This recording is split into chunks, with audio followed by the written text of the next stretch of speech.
Welcome dear rockers, कैसे हो आप सभी। तो आज हम लेकर आ चुके हैं 2013 में रिलीज हुई एक कॉमेडी फील गुड मूवी जिसमें कई सारे लाइफ लेसन्स भी शामिल हैं दोस्तों। तो कहानी की शुरुआत में एक अमीर आदमी को दिखाते हैं जिसका नाम है जर्मन नोबल। सुबह उठते वो सबसे पहले अपनी वाइफ की फोटो को देखता है। वो अपनी वाइफ से बहुत प्यार करता था दोस्तों, लेकिन कई साल पहले चल बसी बेचारी। जर्मन अपनी मेहनत से एक बिजनेसमैन बना और उसकी मेहनत और लगन के जरिए उसने अपनी कंपनी को मैक्सिको की टॉप कंपनीज में से एक बनाया। लेकिन जर्मन के 3 बच्चे हैं, 2 लड़के और 1 लड़की। वो नहीं जानते कि उनके पिता ने कितनी मेहनत करके ये बिजनेस शुरू किया। वो ना पैसों की अहमियत को जानते हैं और ना ही मेहनत को दोस्तों। वो अपने पापा को पापा नहीं, फ्री एटीएम मशीन समझते हैं। लग्जूरियस लाइफ, पार्टीज, फ्रेंड्स के साथ एक्सपेंसिव टूर्स पे जाना, इसी को लाइफ समझ कर रखा है उन्होंने, एकदम गैर जिम्मेदार की तरह। जर्मन की बेटी का नाम है बारबी, जो किसी की नहीं सुनती, सबको उसकी सुननी पड़ जाती है। उसे कॉस्टली कॉस्मेटिक्स, मेकअप किट वगैरह खरीदने का बड़ा शौक है। बारबी का वैसे एक बॉयफ्रेंड भी है जिसका नाम है पीटर। बारबी उससे सच्चे दिल से प्यार करती है, लेकिन वो नहीं जानती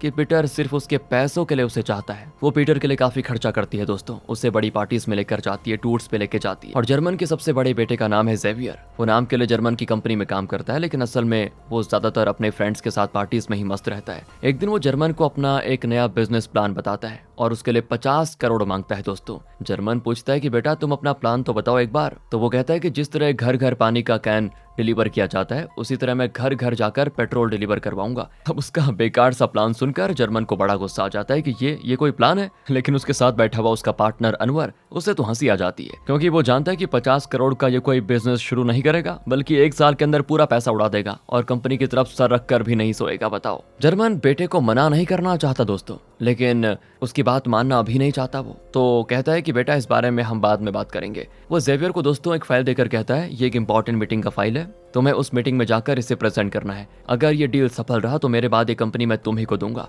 अब इतना अच्छा मौका पाकर तो कोई भी बेटा सुधर जाए, है ना। लेकिन नहीं, अपना जेवियर उस फाइल को अपने असिस्टेंट को पकड़ा देता है और कहता है कि सुनो, मुझे मियामी में एक जरूरी पार्टी में जाना है, तुम उस मीटिंग में चले जाना और अच्छे से प्रेजेंटेशन देना। और हाँ, किसी को कानो कान खबर नहीं होनी चाहिए कि मीटिंग में मैंने तुम गए थे। इस तरह असिस्टेंट को अपना काम सौंपकर जेवियर अपने पापा की एक प्राइवेट जेट में अपने फ्रेंड्स के साथ मियामी चला जाता है। अब बड़े बेटे का ये हाल है तो छोटे भी कुछ कम नहीं होंगे। उसका नाम है कार्लोस, और कार्लोस की बात क्या करें दोस्तों, जहाँ लड़की देखी वहाँ उसकी फ्लर्टिंग शुरू हो जाती है। यहाँ तक कि अपनी कॉलेज की लेक्चरर तक को नहीं छोड़ता। जैसे ये काफी नहीं था, वो नशा भी करता है। ये है जर्मन के 3 बच्चों की बिगड़ी हुई लाइफ। एक दिन असिस्टेंट जर्मन को बच्चों का खर्चे का बिल दिखाता है, जिसे देखकर जर्मन चौंक जाता है दोस्तों कि उनके पास इतनी बड़ी रकम कहाँ से आई। और तब वो रियलाइज करता है कि उसकी वाइफ ने एक ट्रस्ट शुरू किया था, जिससे आने वाली कमाई के 3 हिस्से करके उसने अपने 3 बच्चों के नाम कर दिया था। उन्हीं पैसों को जर्मन के 3 वारिस पानी की तरह बहा रहे हैं। जर्मन परेशान होकर अनवर को बताता है कि मुझे पैसों की चिंता नहीं है यार, मुझे तो इस बात का डर है कि मेरे बच्चे इस तरह बिगड़ चुके हैं, इस हद तक बिगड़ चुके हैं। बताओ उन्हें मैं सही रास्ते पर कैसे लेकर आऊं, मेरी तो कुछ समझ नहीं आ रहा, मेरे बाद इनका होगा क्या। तो अनवर कहता है वो गैर जिम्मेदार हैं तो इसमें भी तुम्हारा ही हाथ है। अपनी वाइफ के मरने के बाद तुमने एक बाप होने के नाते उन्हें कभी सही राह दिखाने की कोशिश तक नहीं की। तुम बस अपने बिजनेस को बड़ा करने में बिजी रहे, इसीलिए वो बिगड़ गए हैं। अब जर्मन को भी एहसास होता है कि अनवर ठीक कह रहा है, शायद मैं ही एक अच्छा बाप नहीं हूँ, वरना मैं इस बात का ध्यान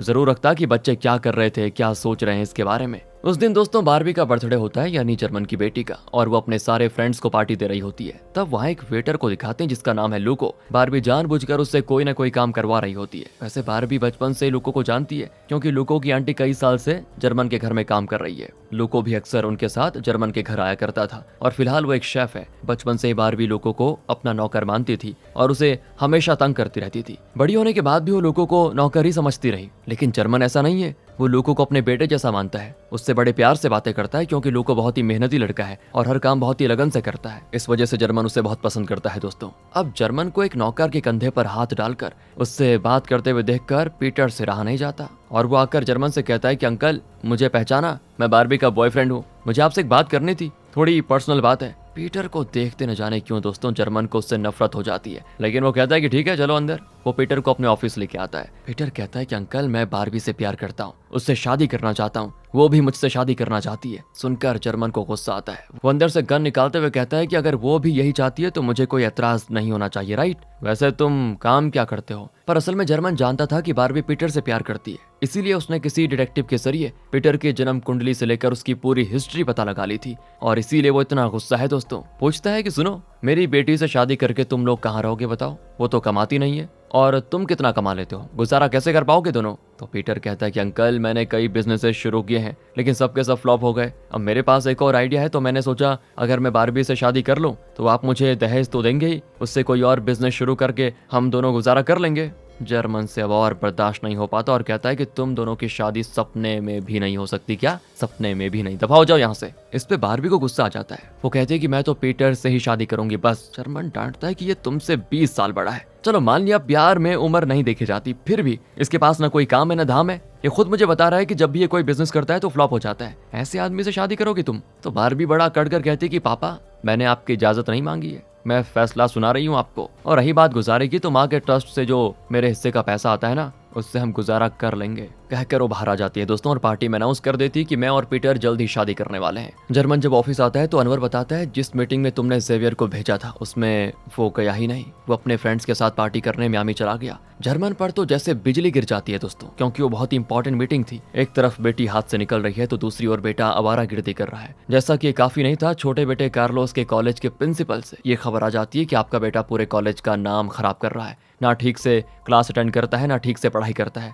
दिन भर अपने फ्रेंड्स के साथ बैठा नशा करता है। उसकी वजह से कॉलेज की एक भी लड़की सेफ नहीं है, यहाँ तक कि उसने आज एक लेक्चरर के साथ गलत बर्ताव किया। अब उसे इस कॉलेज में नहीं रखा जाएगा, निकाल रहे हैं उसको। ले जाइए अपने बेटे को। एक ही दिन में इतना कुछ हो जाने से जर्मन को लगभग हार्ट अटैक आ जाता है, उसे हॉस्पिटलाइज्ड किया जाता है। खबर सुनकर तीनों बच्चे हॉस्पिटल भागे आते हैं कि पता नहीं पापा को क्या हो गया। लेकिन यहाँ पापा को सही सलामत देखकर वो आपस में लड़ने लग जाते हैं कि पापा तो एकदम भले चंगे, मैं तो बहुत ही इंपॉर्टेंट पार्टी छोड़कर आ गया। दूसरा कहता है मैं अपने फ्रेंड्स को छोड़कर आ गया। तीसरा कहता है मैं तो ब्यूटी सैलून छोड़कर आ गई। इस तरह सबको अपनी अपनी पड़ी होती है। उनका बाप हॉस्पिटल में पड़ा है, इस बात का उनको जरा भी लिहाज नहीं है दोस्तों। वो कहते हैं कि हमें तो लगा कि पापा की जान को खतरा है, पर वो तो एकदम ठीक है। ओके पापा, अगर कोई सीरियस बात हो तो फोन कर देना, वरना हमें डिस्टर्ब मत करना। कहकर तीनों चले जाते हैं। अब जर्मन खुद में कहता है कि इन बदमाशों को पैदा करके मैंने सच में बहुत बड़ी गलती कर दी है। इन्हें तो बाप से जरा भी प्यार नहीं है, प्यार छोड़ो मुझ पर रहम तक नहीं दिखा रहे। सोचकर जर्मन बहुत दुखी होता है। खुशकिस्मती से जर्मन को कोई मेजर हेल्थ प्रॉब्लम नहीं होती, उसे डिस्चार्ज किया जाता है। वो अनवर को बताता है कि अपने बच्चों को मैं इस तरह बर्बाद तो नहीं होने दूंगा,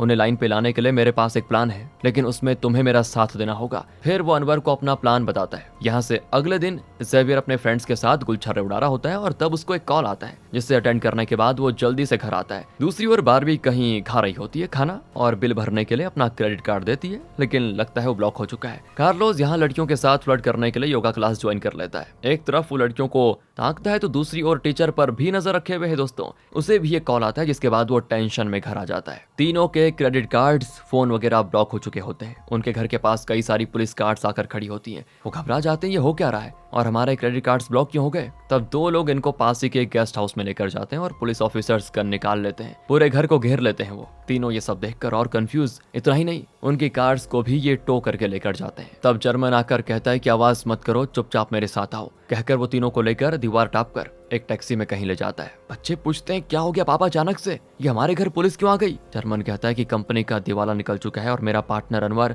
मुझे धोखा देकर बचे कुचे पैसे लेकर फरार हो गया। अब हमारे पास एक पैसा नहीं बचा। कंपनी के शेयर होल्डर्स हाथ धोकर हमारे पीछे पड़े हुए हैं। अगर तुम लोग वहां रहते तो तुम्हें भी पुलिस पकड़ लेती, क्योंकि तुम्हारे नाम पे भी कई सारे शेयर्स हैं, इसलिए मैं तुम्हें बचा ले आया। और अब हम तुम्हारे दादाजी के पुराने घर में जाकर रहने वाले हैं, किसी को कुछ पता नहीं चलेगा, वहीं हम सेफ रहेंगे। कल तक हम बिलियनर्स थे बेटा, लेकिन आज हमें अगले वक्त का खाना खाने के लिए काम करना पड़ेगा। वैसे दोस्तों ये सब कुछ जर्मन का प्लान था, पर बच्चे ये बात नहीं जानते। पूरा दिन सफर करने के बाद आखिर एक सुनसान इलाके में पहुंच जाते हैं, जहाँ पे एक पुराना टूटा फूटा घर होता है। यही है जर्मन के पापा का घर, जहाँ इनको रहना है। तीनों तो डर डर के अंदर जाते हैं कि न जाने ये घर कब टूट कर हमारे सर पे गिर जाएगा। नल खोलते हैं तो सिर्फ हवा आती है। सबके सब शॉक होते हैं कि इस खंडर में हम रहेंगे कैसे। तो जर्मन कुछ रोटियां खरीद ले आया था, वो उसे बच्चों को देते हुए कहता है कि यहाँ कोई नहीं आएगा, इसलिए हम यहाँ पे सेफ हैं। घर की हालत देखकर घबराओ मत बच्चों, क्योंकि लाइफ में पैसे कमाए जा सकते हैं, लेकिन जान गई तो गई, इसलिए फिलहाल हमें बस अपनी जान बचाने की कोशिश करनी है। अगर बाहर गए तो जेल में बंद कर दिए जाएंगे, उससे बेहतर यही होगा कि हम इस टूटे फूटे घर में रह लें। कल से तुम तीनों को कोई ना कोई नौकरी करनी पड़ेगी।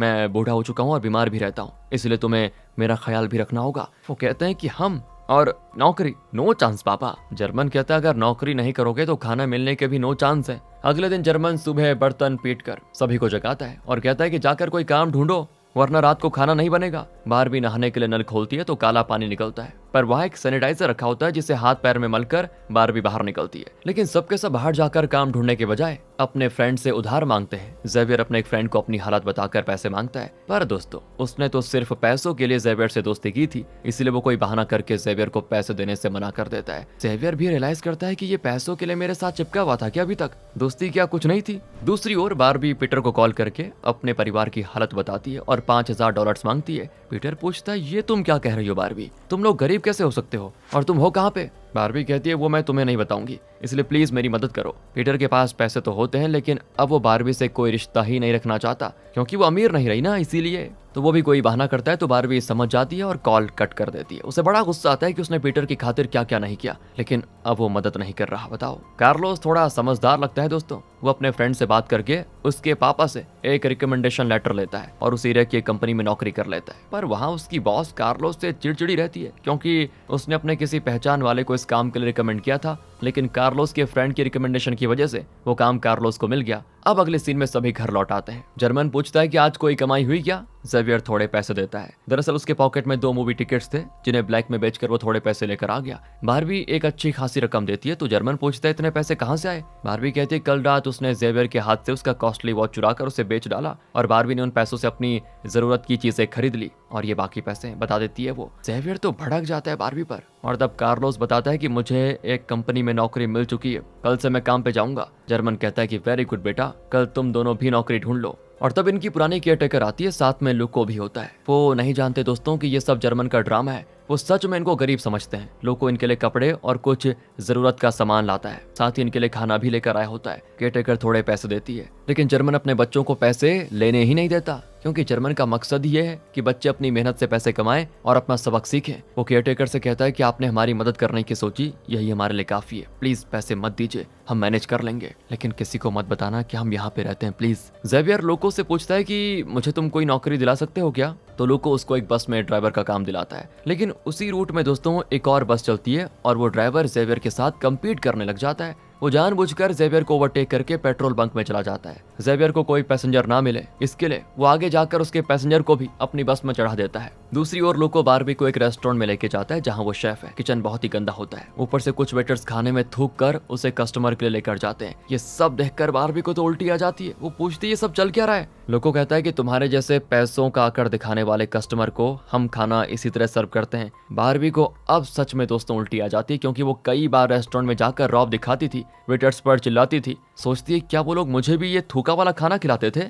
उस जगह की हालत देखकर वो कहती है, नहीं नहीं, मैं ऐसी गंदी जगह काम नहीं करूंगी। लोगों कहता है कि देखो, मैं तुम्हें जबरदस्ती यहाँ नहीं लेकर आया, तुम्हारे पापा ने कहा था, इसीलिए बस काम तुम्हें दिलाना चाहता हूँ। अगर तुम अब अमीर नहीं हो तो काम करना पड़ेगा, नहीं तो पैसे कैसे कमाओगी? और कोई रास्ता ना पाकर दोस्तों बारबी को वहाँ पे काम ज्वाइन करना पड़ जाता है। काम के बाद वो अपने कपड़े खुद धोती है, जिसकी उसको आदत ही नहीं है। जेवियर किचन में बहुत ही स्ट्रगल करके कॉफी बनाने की कोशिश कर रहा होता है। कार्लोस एक धुंधले आईने में देखकर शेविंग कर रहा होता है। अब वो रियलाइज करते हैं कि कैसी ठाट बाट वाली जिंदगी जी रहे थे, लेकिन अब कहाँ आ गए बताओ। जब ये तीनों घर पर नहीं होते ना तो जर्मन अपने लिए तरह तरह के डिशेस मंगवाता है। अनवर भी उसे कभी कभी देख जाता है। एक और तो कार्लोस अपने बॉस के ताने सुनने के बावजूद सब्र से काम लेता है, सब्र से। तो दूसरी ओर बारबी को काम नहीं आता तो वो अक्सर किसी से टकरा जाती है, खाना गिरा देती है। ओनर उस पर चिल्लाता है, खाना अच्छा नहीं होता तो कस्टमर बारबी को डांटते हैं। एंड अब बारबी रियलाइज करती है कि वो भी इसी तरह का बर्ताव करती थी, लेकिन अब वही सब उसके साथ हो रहा है, टिट फॉर टैट। दूसरी ओर जेवियर उस ड्राइवर की हरकतों से परेशान हो जाता है, फिर भी वो काम नहीं छोड़ता।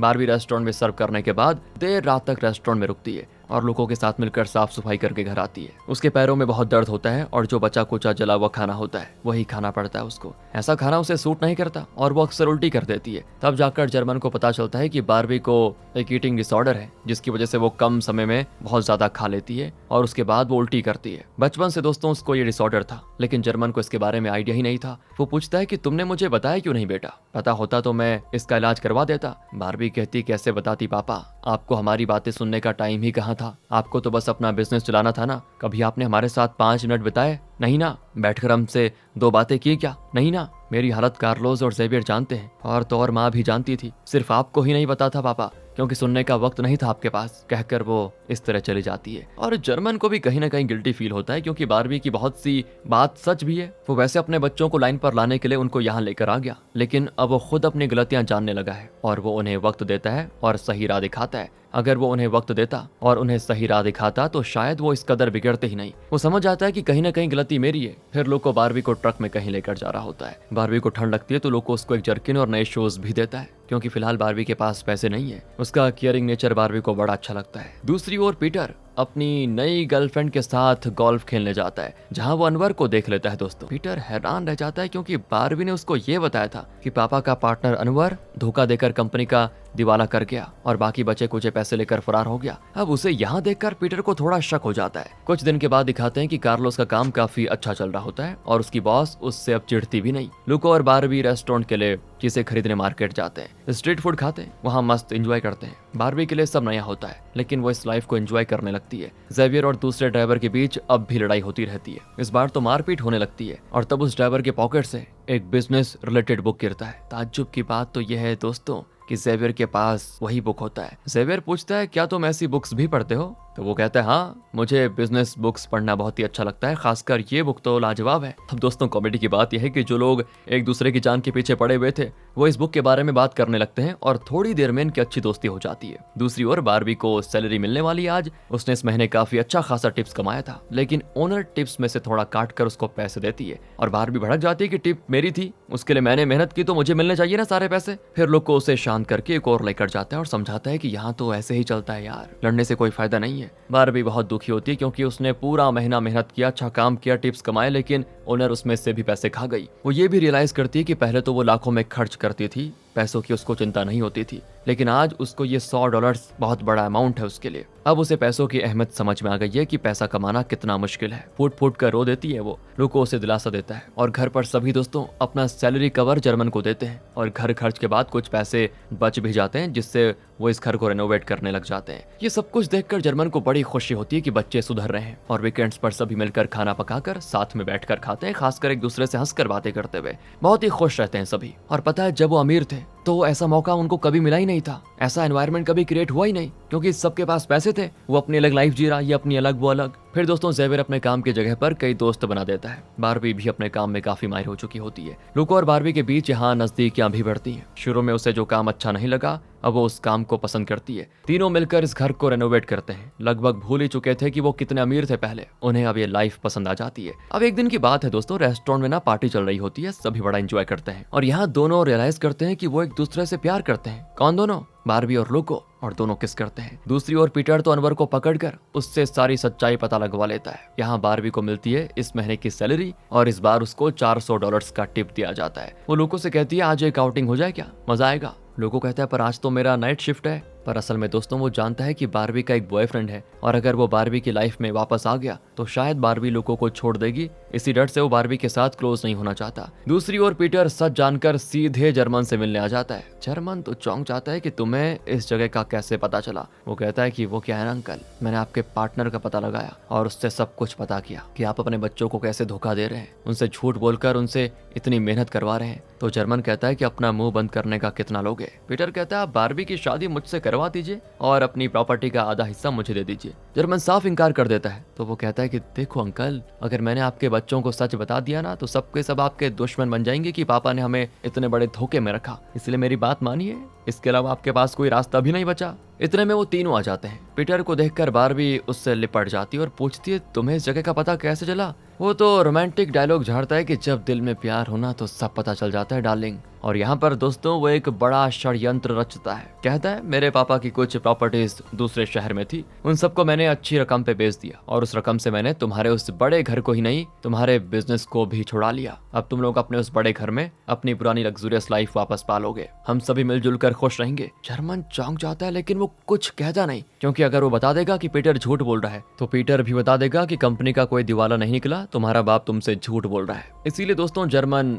कुछ नहीं कहता। इस घर में ताला लगाकर सभी अपने अपने घर जाने के लिए निकल जाते हैं। लेकिन तब लुको वहां पे आता है। उसने बारबी को आउटिंग के लिए तो मना किया था, लेकिन लगता है उसने अपना इरादा बदल लिया था और वो बारबी को आउटिंग ले जाने के लिए आ गया। लेकिन यहाँ पीटर को देखकर वो समझ जाता है कि अब बारबी उसकी नहीं रही, उसका बॉयफ्रेंड वापस आ गया। इसीलिए बारबी दोस्तों लुको से प्यार करने लगी थी, लेकिन पीटर के आने से सब कुछ बदल गया। अब वो दुविधा में होती कि मैं क्या फैसला करूं, क्योंकि पीटर ने अपनी सारी प्रॉपर्टी को बेचकर हमारे घर और कंपनी को छुड़ाया। पीटर को मैं ना नहीं कह सकती। और दोस्तों लुको भी बारबी की सिचुएशन को समझ सकता है। वो बड़े दुख के साथ बारबी को विदा करता है कि चलो ठीक है, जो भी है भगवान की मर्जी। सभी पीटर की कार में जाते हैं। जर्मन समझ नहीं पाता कि वो करे तो करे क्या, वो सच नहीं बता सकता ना इसीलिए। और पीटर की कहानी के मुताबिक तो अब वही जर्मन की प्रॉपर्टी का मालिक है, क्योंकि उसने ये सब खरीद लिया है। अब जर्मन की हर चीज पर वो अपना हक जताएगा और अपने बच्चों की खातिर जर्मन को उसकी हाँ में हाँ मिलानी पड़ेगी। जेवियर और कार्लोस बड़े खुश होते हैं कि उनको उनका घर, गाड़ी, सब कुछ वापस मिल गया। पर बारबी को दोस्तों अब इस लाइफ में ना दिलचस्पी नहीं होती। उसे अमीर से ज्यादा उसकी उस गरीबी में ज्यादा मजा आ रहा था। अगले दिन जर्मन अनवर पर बरस पड़ता है कि तुमने उस पीटर को क्यों बताया। अब वो मेरे घर में ऐसे बैठा हुआ है जैसे कि मैं उसका नौकर हूँ। मेरे बच्चे भी उसकी हर बात को मान रहे हैं। अनवर कहता है कि मैं क्या करता यार, उसने मुझे रंगे हाथों पकड़ लिया था, मेरे पास बताने के अलावा कोई रास्ता नहीं बचा था। दूसरी ओर पीटर और बारबी की शादी की तैयारियां हो जाती है। वेडिंग गॉन की शॉपिंग चल रही होती है और तब बारबी की फ्रेंड पूछती है तुम्हारा चेहरा इतना उतरा हुआ क्यों है, क्या हो गया, शादी को लेकर खुश नहीं हो क्या? बारबी कहती है मुझे लोगों से प्यार है यार, मुझे नहीं लगता कि मैं पीटर से शादी करना चाहती हूँ, कंफ्यूज्ड हूँ। पर फ्रेंड कहती है लोगों को छोड़ यार, वो ठहरा मामूली नौकर शेफ, वो तुम्हें क्या खुशी देगा। पीटर को देखो, उसने अपनी पूरी प्रॉपर्टी बेचकर तुम्हें और तुम्हारे परिवार को, तुम्हारी कंपनी, घर, सब कुछ दिला दिया, और क्या चाहिए? उससे शादी करना ही तुम्हारे लिए अच्छा होगा। हाँ। दूसरी ओर जर्मन पीटर से एक कॉम्प्रोमाइज की बात करता है और कहता है तुम्हें जो रकम चाहिए मैं देने को तैयार हूँ, लेकिन मेरी बेटी को छोड़ दो। पर वो कहता है कि अगर आप नहीं चाहते कि मैं आपके बच्चों को आपके ड्रामे के बारे में बताऊं तो आपको मेरी शर्त माननी होगी। आपकी वाइफ के उस ट्रस्ट से आपके तीनों बच्चों को 3 हिस्से मिल रहे हैं। मैं चाहता हूं कि आप उसके 4 हिस्से करें ताकि मुझे भी उसका एक हिस्सा मिलता रहे। इसका एग्रीमेंट बनाकर साइन कर दीजिए, बस मुझे और कुछ नहीं चाहिए। मैं आपकी बेटी को छोड़ दूंगा और आपके बच्चों को मैं सच भी नहीं बताऊंगा कभी। और कोई रास्ता ना पाकर दोस्तों जर्मन उस ट्रस्ट में पीटर का नाम शामिल करके एक एग्रीमेंट साइन करके दे देता है, लेकिन उसमें ये शर्त रखी होती है कि ट्रस्ट में हिस्सा पाने के लिए पीटर को बारबी से शादी करनी पड़ेगी, वरना पीटर को उसका हिस्सा नहीं मिलेगा। अब ये क्यों दोस्तों आगे पता चलेगा। इस वजह से पीटर शादी में जल्दबाजी करने लग जाता है। वो बारबी को एक रिंग प्रेजेंट करके कहता है कि चलो आज ही शादी कर लेते हैं, और वो भी रजिस्टर ऑफिस में। तो बारबी चौंक जाती है कि मैं अपने परिवार के सामने चर्च में शादी करना चाहती हूँ, ना कि छुप कर वहाँ रजिस्टर ऑफिस में। पीटर कहता है हमारे पास वक्त कहाँ है, कम है ना बहुत, पहले रजिस्टर ऑफिस में शादी कर लेते हैं, फिर सबके सामने कर लेंगे धूमधाम से। लेकिन बारबी का दिल नहीं मानता दोस्तों, क्योंकि अब उसके दिल में लोको बस चुका है। लेकिन पीटर ने उसके परिवार का उधार चुकाया है, उसके परिवार को पहले वाली जिंदगी लौटाई है। पीटर उसे ये सब कहकर कन्विंस करता है। अब उसके एहसान तले दबकर वो शादी के लिए मान जाती है और पीटर उसको लेकर जाता है वहीं ऑफिस में। दूसरी ओर जर्मन अनवर से कहता है कि अंजाम चाहे जो भी हो, लेकिन मैं अपने बच्चों को सच बता दूंगा। वो मुझसे नफरत करने लगेंगे, उसकी मुझे कोई चिंता नहीं, लेकिन मैं किसी भी हाल में अपनी बेटी की जिंदगी उस पीटर के साथ बर्बाद होने नहीं दूंगा। वो तुरंत बारबी को कॉल करता है। बारबी फोन उठा भी देती है, लेकिन तब पीटर फोन ले आता है और कहता है अंकल हम दोनों आपको एक सरप्राइज देने वाले हैं, लेकिन फिलहाल कुछ मत पूछेगा प्लीज, घर आकर आपको सब पता चल जाएगा। कहकर वो कॉल कट कर देता है और फोन भी स्विच ऑफ। जर्मन दोबारा कॉल करता है, लेकिन फोन स्विच ऑफ अभी भी होता है। वो बारबी की फ्रेंड को कॉल करके पूछता है कि पीटर और बारबी कहाँ गए हैं। वो बता देती है कि दोनों रजिस्टर ऑफिस में शादी करने जा रहे हैं, और जर्मन तुरंत जेवियर और कार्लोस को कॉल करके इन्फॉर्म करता है और जल्दी से वहाँ ऑफिस के लिए निकल जाता है। पीटर तो रजिस्टर में साइन कर देता है, फिर साइन करने की बारी बारबी की होती है, पर वो सोच में पड़ जाती है और साइन नहीं करना चाहती। इतने में जर्मन की आवाज आती कि बारबी साइन मत करो। जर्मन, जेवियर और कार्लोस वहां चुके होते हैं। जर्मन सबके सामने सच बताता है कि ना कोई कंपनी का दिवाला निकला है, ना घर जब्त हुआ है। मैंने तुम्हें पैसों की और मेहनत की लाइफ की अहमियत समझाने के लिए ड्रामा किया था। गलती मेरी भी है कि मैं तुम लोगों के साथ वक्त नहीं बिता पाया, मुझे माफ कर दो। ये पीटर झूठ बोल रहा है, इससे शादी मत करना बारबी। इसने अनवर को धमकाया और मुझसे बिजनेस डीलिंग करनी चाहिए कि मुझे अपनी जायदाद में से हिस्सा दो, और कहा मैं बारबी को छोड़ दूंगा। अब दोस्तों पीटर वहां से खिसकने की कोशिश करता है, लेकिन अनवर तो उसके मुंह पे कस के एक पंच मारकर उसे कर देता है बेहोश। जेवियर, कार्लोस और बारबी तीनों जर्मन से एक शब्द भी नहीं कहते और गुस्से में चले जाते हैं। तीनों फैसला कर लेते हैं कि हमें अमीरी वाली लाइफ नहीं चाहिए, हम अपनी मेहनत से ही कमाएंगे, खुश रहेंगे, क्योंकि उसी में असली खुशी है। तीनों वापस अपने उसी दादाजी के पुराने घर में रहने लग जाते हैं। कई महीनों से मेहनत से काम करने के बाद जेवियर अपने उस ड्राइवर फ्रेंड के साथ मिलकर सिटी के बीच में एक बंजर जगह को लीज पर लेता है और वहाँ एक बड़ा बस पार्किंग बनाता है। अंदर फ्यूल स्टेशन वगैरह भी लगवा देता है। बिजनेस काफी अच्छा चलने लग जाता है। लुक और बारबी भी उसी रेस्टोरेंट में प्यार करते, काम भी करते। कार्लोस जिस कंपनी में काम कर रहा था वहाँ उसे प्रमोशन मिलता है और वो एक अच्छी पोजीशन पर होता है। वहाँ वो एक लड़की से सच्चा प्यार भी करता है। जर्मन ने दोस्तों उनको जो पाठ पढ़ाना चाहा, शायद वो उस पाठ को अच्छे से पढ़ चुके हैं। सभी अपने पैरों पर खड़े हो चुके हैं। अगले सीन में बारबी का बर्थडे होता है और कई फ्रेंड्स पार्टी में आए होते हैं। यहाँ लुको बारबी को सीधे प्रपोज कर देता है दोस्तों। सब बड़े खुश होते हैं और तब बारबी को बर्थडे विश करने जर्मन आता है। वो बारबी को एक बढ़िया सा गुलदस्ता देकर कहता है कि मुझे बड़ी खुशी है कि